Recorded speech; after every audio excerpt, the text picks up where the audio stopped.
প্রধান উপদেষ্টার ভাষণে জাতীয় নির্বাচনের রোডম্যাপের ঘোষণা না থাকায় বিএনপি হতাশ বলে জানিয়েছেন দলের মহাসচিব মির্জা ফখরুল ইসলাম আলমগীর।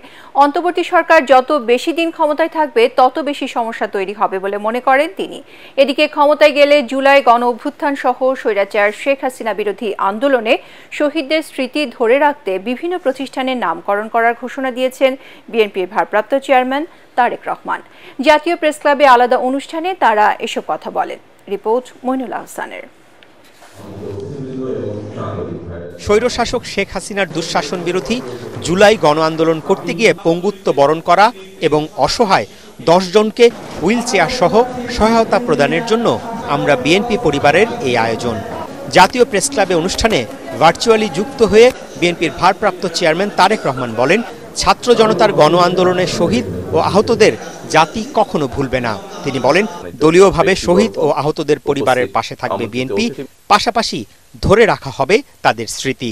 ভবিষ্যতে ইনশাআল্লাহ জনগণের সমর্থন নিয়ে বিএনপি সরকার গঠনে সক্ষম হলে যারা শহীদ হয়েছেন সারা দেশে, স্বৈরাচারকে বিদায় করার জন্য যারা নিজের জীবন উৎসর্গ করেছেন, এরকম প্রতিটি মানুষের নামে বিভিন্ন এলাকায় রাষ্ট্রের যে প্রতিষ্ঠানগুলো তৈরি হবে, এই মানুষগুলো যাতে হারিয়ে না যায়, তাদের নাম যাতে হারিয়ে না যায়, সেজন্য রাষ্ট্রীয় যে সকল প্রতিষ্ঠান বিভিন্ন এলাকায়, সেটি থানা পর্যায়ে হোক, জেলা পর্যায়ে হোক, বিভাগ পর্যায়ে হোক, ঢাকা শহরে হোক, বিভিন্ন স্থানে এই শহীদদের নামে সেই প্রতিষ্ঠানগুলো নামকরণ করার একটি প্রস্তাবনা আমাদের রয়েছে, ইচ্ছা আমাদের রয়েছে। এলো ভিশন মুশকিল আসান অফার। যে কোনো ব্র্যান্ডের পুরনো ফ্রিজ নিয়ে চলে আসুন ভিশন শোরুমে আর নিয়ে যান নতুন ভিশন ফ্রিজ 20% পর্যন্ত ছাড়। এর আগে মৌলানা ভাসানীর মৃত্যুবার্ষিকী উপলক্ষে জাতীয় প্রেসক্লাবে আলোচনা সভায় বিএনপি মহাসচিব মির্জা ফখরুল ইসলাম আলমগীর বলেন, অন্তর্বর্তী সরকার কোনো নির্বাচিত সরকার নয়, তাদের দীর্ঘদিন ক্ষমতা আঁকড়ে থাকার কোনো সুযোগ নেই। প্রধান উপদেষ্টা মহোদয় একটা অ্যাক্সিডেন্ট পূর্তির বক্তব্য রেখেছেন, ভালো হয়েছে, অনেকেই আশান্বিত হয়েছে, আমি একটু আশাহত হয়েছি।